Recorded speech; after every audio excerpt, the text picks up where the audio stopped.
Made it to bridge number uno.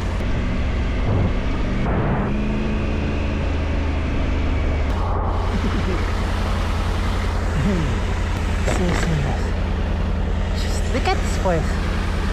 It's gorgeous. Today in BikesBC we have the Tiger 900 Rally Pro 2025.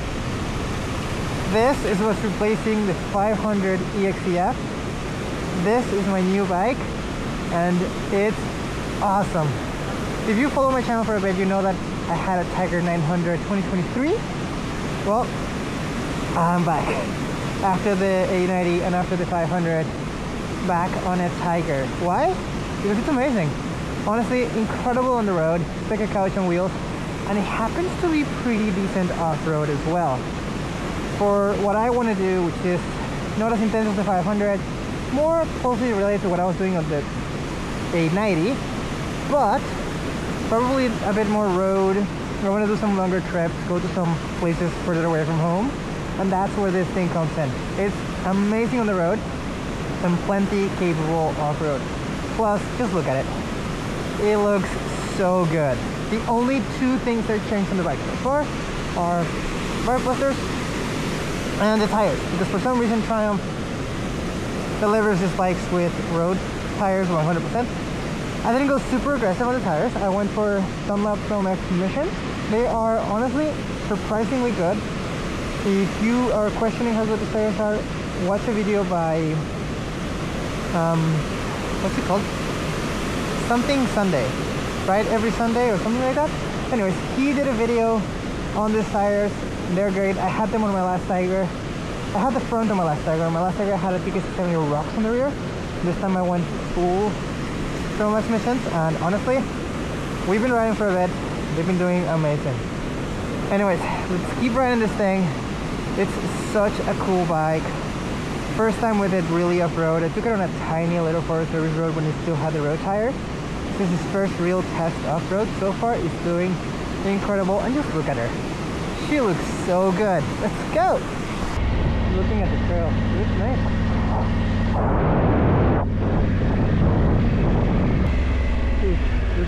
A little passing between. Woo!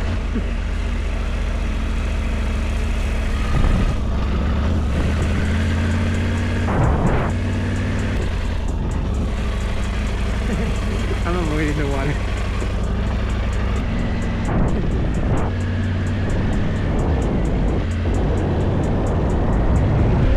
Oh, that was a nice drift.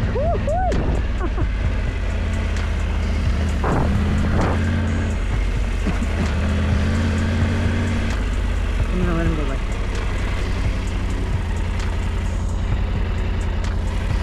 It's a nice body. I chose quite the day to test my Rally Pro off-road for the first time. It was super cold, hovering at about 1 degree Celsius. On top of that, the road was super wet and it started raining as soon as we left the road. This meant that I really appreciated the heater grips on the Tiger 900 Rally Pro. Unfortunately though, my camera kept switching between thinking it was underwater and realizing it wasn't, so the audio sounds a little bit weird at some points, so I do apologize for that. Anyways, this was a super fun ride. Now I'll stop talking and I'll let you watch as we keep riding on this really, really cold and mucky Forest Service road.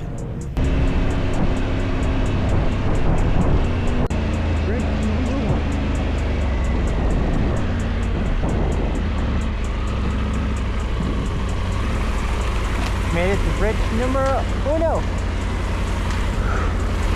So nice. Let's get off and look at this. Look at that! So nice. It's so pretty. So pretty.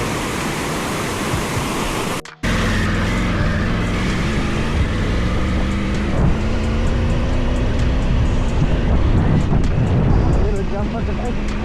Good.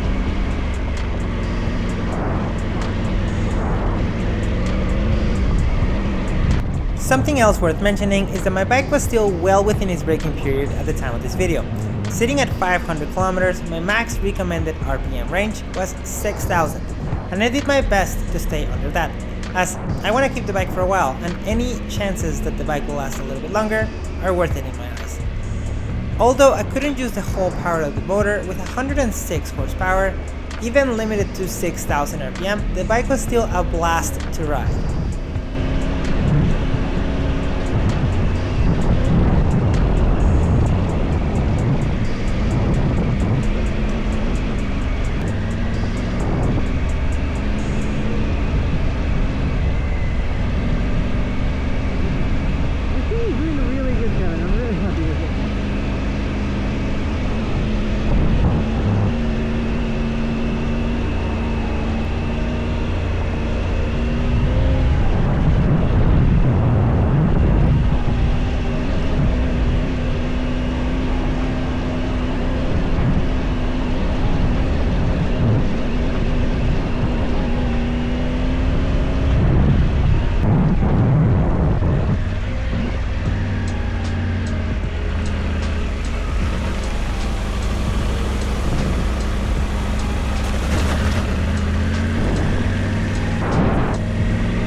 Look at this place.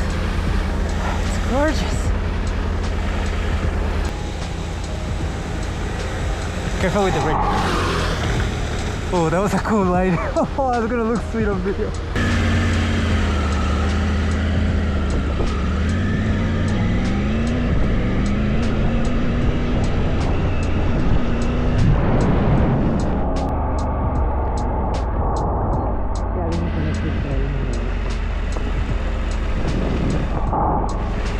So nice, right? You going?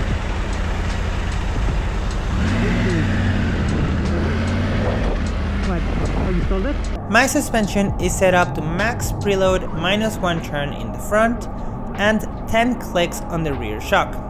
Both compression and rebound are set up to 8 clicks on the front, and I have 1 full turn of rebound on the rear shock. With those settings, the bike feels great for me. I am roughly 180 pounds fully kitted up, and with those settings, the bike feels great both on-road and off-road. Videos online made me worry that the suspension on the Tiger was just not gonna be as good as my previous two bikes, an 890 Adventure R and a KTM 500 EXCF. And while it might be true that those bikes are better at pure off-roading, the suspension on the Tiger felt great. With my settings, I felt like I had plenty of support, it didn't feel too twitchy, and overall I had an awesome time riding the bike. I felt like this suspension, at least with my settings, was just right for the type of riding I wanted.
wheel looks pretty open.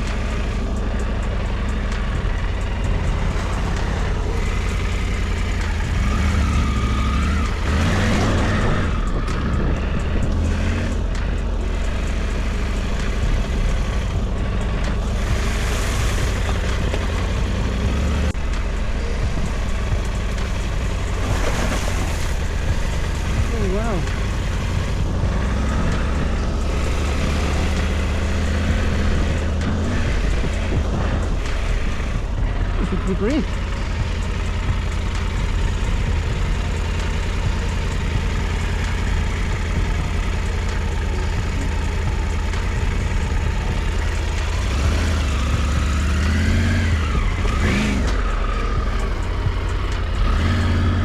I'm probably just gonna go through it.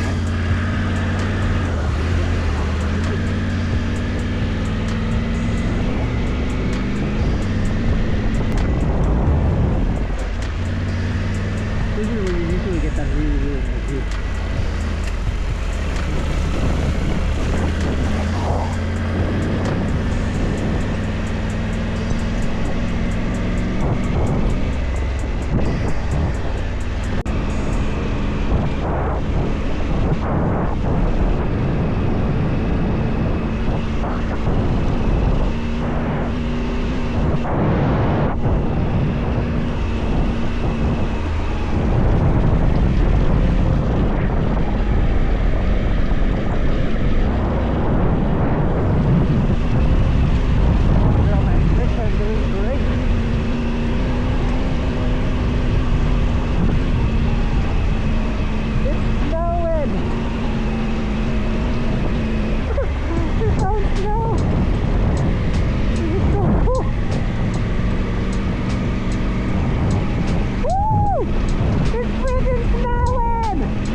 Oh my goodness. Woo! This is so cool!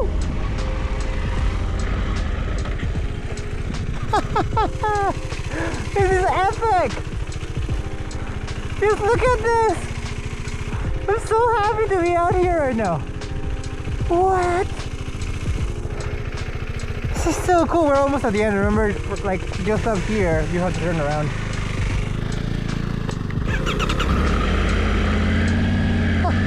This is amazing. It's freaking snowing. Bike marks 1.5 degrees Celsius. It is pretty chilly.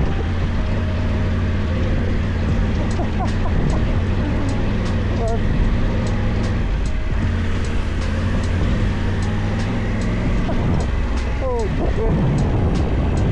I have to choose between bad visibility with my shield down or knowing my eyes with my shield up.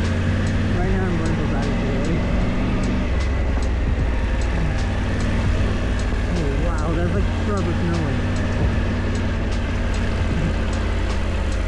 That up there, you have to turn around because that black dirt bike trail. So you pretty much have to turn around right here. Yeah, anywhere around here you really have to turn around. Because up there, it literally just turns into single track. And it's not easy single track, it's hard. We should get some pictures of the bike right where you are. It's up there in the snow. This is slippery.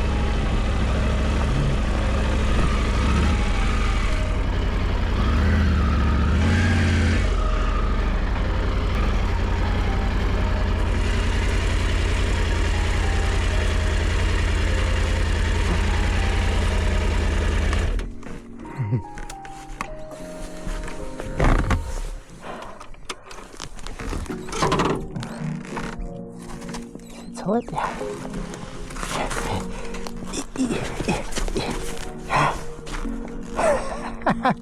This is amazing. It's freaking snowing.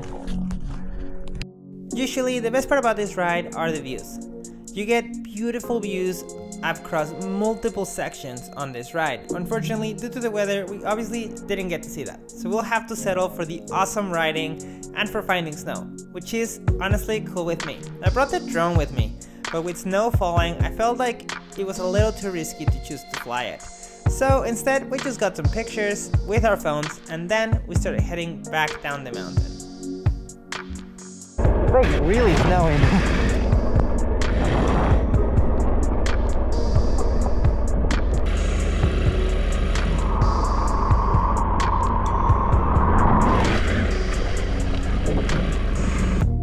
Now, let me give you my first thoughts on the Tiger 900 Rally Pro Off-Road. This thing is amazing. It's actually way better than I remember it being, and I think that comes down to my experience over the last 2 years since I had my last one. I'm a better rider now than I was then, so the lack of slip control and stuff like that is not as big of a deal now. I'm also way more used to handling a bike that is heavier, like this. It's a 500-pound motorcycle before you bolt parts on, and so it's a heavy bike. Right now, there's no crash bars, there's no nothing, there's spark clusters and tires. And for a trail like today, that's all you need. However, I'm probably gonna end up getting the upper crash bars against my usual advice of not getting them, just because the paint on this thing is so pretty, and it would hurt to scratch it up. It's a shame because it will add weight up top, but it will protect the bike. So I'll probably bite the bullet there, get the upper crash bars. For now though, it's a blast to ride. It's so much fun. Trail Max Mission tires, I've had them before, I had the front one before. But honestly, super impressed with how they did. It's mucky, it's wet, and they did really good.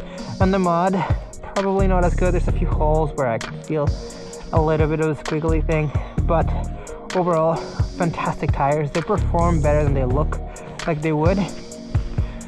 Super happy with this bike. Off-road, it's a blast to ride. It does everything that I asked of it on this. Not super hard, but honestly not the easiest for a service road either. I was having fun. I was jumping it over rocks, hitting everything hard. Suspension is one thing that you hear a lot of complaints about on this bike, about it diving a lot. For me, it felt pretty great. And my husband right past on his 390. We'll catch him up in a second. But yeah, overall, fantastic motorcycle. Super happy with it. Now, let's hit the road. And that's where this thing turns into a couch on wheels. And well, there you have it. Like I said, once I get on the road, this thing is a couch on wheels. The windshield does a really good job at getting the air over my helmet. There's a bit of air hitting me on the shoulders, but honestly, not bad. I feel like at any speed below 120 kilometers an hour, I could sit on this bike for hours, which is exactly what you want when this is an adventure bike and it's meant to be taken on adventures.